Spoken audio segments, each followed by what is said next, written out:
안녕하세요. 오랜만에 영상을 올리게 됐는데 제가 지금 학교를 다니는 중이어서 중간고사 기간이었어가지고 제가 영상을 따로 촬영을 하지 못했어요. 그래서 이제 제가 못다한 얘기를 더 하려고 하는데 이제 이번 편에서는 대학 지원을 어떻게 했는지에 대해서 한번 이야기를 해볼까 해요. 우선은 저는 첫 번째로 대학을 어디를 지원할지 찾아봤어요. 이거는 뭐 한국에서도 똑같겠죠, 사실. 제가 어디 지원하고 싶은지는 알아야 될 거 아니에요. 그래서 다른 분들 영상을 저도 참고를 했었는데 이제 제가 많이 참고했던 분들 중에 한 분이 하셨던 말씀이 저는 되게 인상 깊었던 게 엄청 유명한 사립대를 사실 가려고 하거나 아니면 엄청 유명한 주립대를 가려고 하면 사실 인터내셔널 스튜던트 말고도 이외에도 이제 미국 국적인 친구들 사이에서도 경쟁이 심할 거 아니에요. 그래서 이제 그런 학교는 저는 지원을 하지 않았습니다. 왜냐하면 저는 무조건 합격을 해야 됐던 상황이어서 그렇게 준비를 했던 것 같습니다. 네, 그래서 저는 두 개 대학을 지원을 했는데 하나는 얼햄인데 이 얼햄 대학은 제가 모든 과정을 다 준비를 하고 다 컨택도 하고 했던 과정이고 두 번째 코네디컷은 유학원을 통해서 진행을 했습니다. 저는 유학원 상담을 추천드려요. 왜냐하면 이제 대신 유학원을 하나만 보지 않고 여러 개의 상담을 받아보면 좋은데 사실 처음에 정할 때는 무료 상담을 해주거든요. 이제 대부분이 무료 상담을 해주고 저는 EDM에서 그 상담을 받았거든요.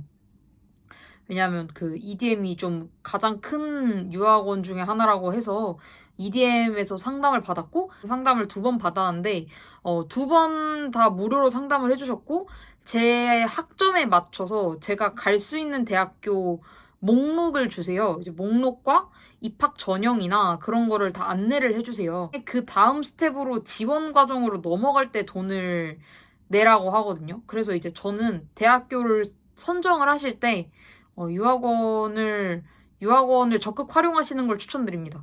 그러니까 꼭 유학원을 통해서 갈 필요는 없는데 유학원이 사실 자료가 많잖아요. 어떻게 보면. 그래서 뭐 여러 유학원들에서 상담을 받으면서 공통적으로 나오는 대학교를 지원을 한다던가 그러면 되게 도움이 될 것 같아요. 사실 유학원 비용을 되게 과하게 생각을 하고 막 200만 원, 300만 원 들 거라고 생각을 하고 솔직히 유학원을 통해서 가면 되게 돈이 많이 들겠다 싶었는데 예상 외로 되게 적은 비용으로 모든 수속까지 완료를 해서 100만 원도 채 안 되는 비용이었어요. 100만 원도 채 안 되는 몇십만 원의 비용으로 다 되더라고요. 이게 편입이어서 그런 건지 모르겠는데 이제 네 그렇게 되더라고요. 아무튼 그래서 이 두 대학을 지원을 했는 코네디컷은 유학원 통해서 지원을 해서 제가 사실 과정에 막 그렇게 개입을 한 건 없어요.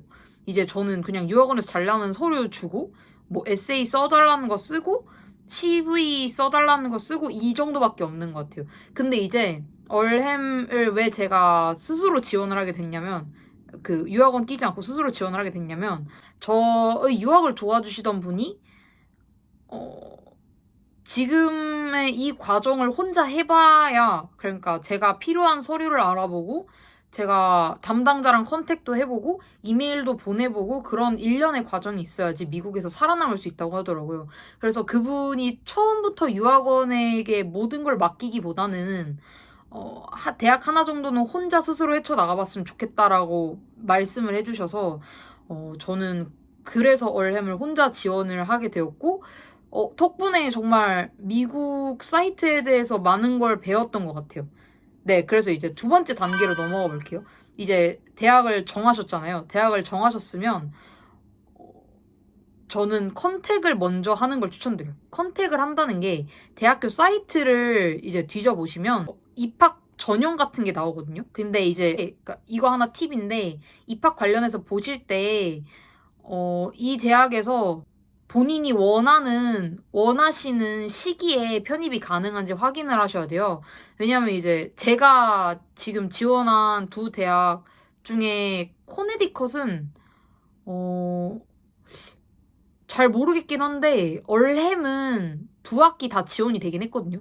그러니까 미국이 fall semester랑 spring semester 이렇게 두 개로 나뉘는데 통상적으로 편입을 할 때는 fall semester로 편입을 하는 게 맞다고 하더라고요. 그래서 이제 하는데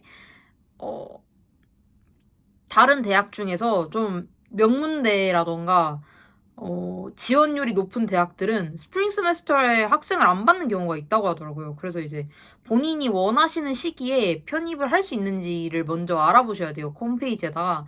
그리고 홈페이지를 그런 식으로 찾아보다 보면 저희 같은 인터내셔널 스튜던트만 담당하는 부서가 따로 있어요. 담당하는 부서가 있고 그 밑에 항상 어디로 컨택을 하면 된다라고 이메일이 나와 있어요. 거기 이메일이 나와 있는데 그 이메일을 찾으셔서 그 이메일 쪽으로 본인이 보내야 돼요. 이건 저만의 팁 중에 하나인데 저는 컨택이 되게 필수적인 요소라고 생각을 하거든요. 무엇을 지원하든 간에. 제가 랩실을 두 번이나 지원을 해본 사람으로서 이제 교수님들이 컨택하는 걸 안 좋게 보시지 않으세요? 왜냐하면 이게 결국에는 패기의 문제잖아요. 이제 제가 열심히 할 수 있을 것 같습니다. 저를 성장시키고 싶습니다. 이런 거 하면 사실 좋잖아요. 좋으니까 전혀 서스름 없이 하셔도 돼요. 그리고 심지어 저는 이제 이게 제가 보냈던 메일인데 여기 보시면 저는 이 대학에 추천인이 있었고 이제 그 추천인이 미리 조금 평판을 되게 좋게 쌓아놓으신 상태셔서 그 추천인 이름을 적고 제가 이 학기로 편입을 하고 싶은데 혹시 가능하냐? 라는 걸 이제 문의를 했어요. 이제 저는 이게 되게 좋다고 생각을 하는 게 사실 미국이란 나라에서는 저희가 누군지 모르잖아요. 이게 저희 한국도 똑같잖아요. 한국도 서울에 있으신 교수님이 뭐 경상북도에 있는 학생이 뭐 그냥 지원만 한다고 해서 아실 수 있는 게 아니잖아요. 얘가 누군지. 그러니까 저도 똑같은 똑같다고 생각하고 이게 미국도 그렇게 똑같다고 생각을 하고 그래서 저라는 학생을 먼저 알려야겠다라는 생각에서 이메일을 보냈던 것 같아요. 그래서 저는 이거 되게 강력 추천합니다. 그리고 이제 막 뭐 부끄러우실 수도 있어요. 안 좋게 보면 어떡하지? 막 너무 깝친다 생각하면 어떡하지? 이렇게 생각하실 수 있는데 그거 아시나요? 미국은 저희보다 자기 PR 문화가 엄청 발달된 나라여서 저희가 아무리 해도 미국 그 자기 PR을 따라갈 수가 없더라고요. 그냥 저는 그래서 마구잡이로 저 PR을 했던 것 같아요. 제 PR을.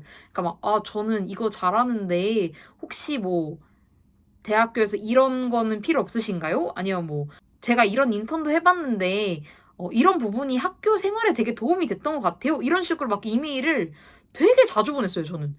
저는 진짜 사실 과하다 싶을 정도로 이메일을 보냈거든요. 왜냐하면 이게 저는 그 생각이었어요. 과연 한국 학생도 트랜스퍼로 뽑나? 이 생각이 되게 왜냐하면 그 대학의 선례가 없을 거예요, 아마. 한국에서 트랜스퍼를 한 선례가 없는 걸로 제가 알고 있어서 왜냐면 제가 찾아봤을 때 없었기 때문에 물론 계실 수도 있긴 한데 계신다면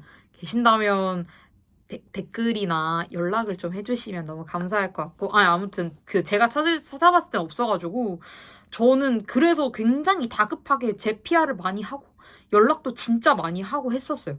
그래서 저는 컨택하는 걸 무조건 추천드립니다. 무조건 해야 돼요, 진짜. 그리고 이제 그렇게 얘기를 하고 나면 뭐 학교 측에서 이런 식으로 답장 메일이 올 건데 이 메일에 보시면 어떤 서류를 준비해야 된다라는 그 내용을 알려주세요. 물론 이게 홈페이지에도 나와 있는 내용이긴 하거든요. 하지만 제가 아까 뭐라 그랬어요? 저희는 입학사정관과 유대관계를 쌓아가야 되는 사람이잖아요. 왜냐하면 이 사람이 저에 대한 좋은 인식이 있으면 좋잖아요, 사실. 그래서 이제 하나하나 물어봤어요, 저는. 궁금한 게 생기면 물어보고. 왜냐면 물어보라고 하셨잖아요, 사실. 뭐 궁금한 게 있으면 물어보라고 하니까. 그래서 저는 되게 순수한 마인드로 열심히 예의를 지키면서 저 이거 쓰고 있는데 잘 모르겠어가지고 그리고 저 이 서류가 이해가 안 돼서 막 이런 식으로 썼던 것 같아요. 그리고 여기서 하나 더 드리는 꿀팁. 연락을 많이 하셔야지 나중에 입학 전에 장학금을 달라고 요구를 하기가 편해요. 왜냐하면 한 번도 안면이 없던 애가 갑자기 저 근데 장학금은 안 주시나요? 이러는 것보다는 여러 번 연락을 한 애가 근데 혹시 나 장학금 좀 줄 수 있어? 라고 하면 이제 한번 고민을 해볼 법도 하잖아요. 약간 좀 내적 친밀감도 있는 애가 이렇게 얘기를 하는 게. 그래서 저는 사실 제가 장학금을 받은 이유 중에 하나가 그것도 있다고 생각을 해요. 연락을 많이 했고, 그 지원 과정에서 저를 어필을 굉장히 열심히 했어요. 이메일로. 그런 것도 있다고 생각을 합니다. 하하. 오늘도 불량 이슈로 세 번째 단계가 더 있는데, 그러니까 제가 지금 촬영을 해놓은 상태거든요.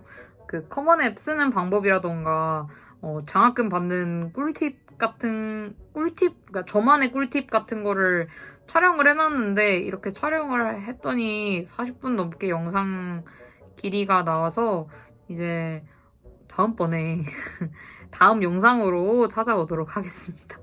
네, 진짜 제가 이번 지원을 하면서 한국과 많이 다른 미국의 다양한 대학 프로그램 같은 거를 되게 많이 봤거든요. 그래서 이제 꾸준히 구독을 해주시면 제가 열심히 찍어서 올릴 것 같습니다. 네, 그러면 안녕히 가세요.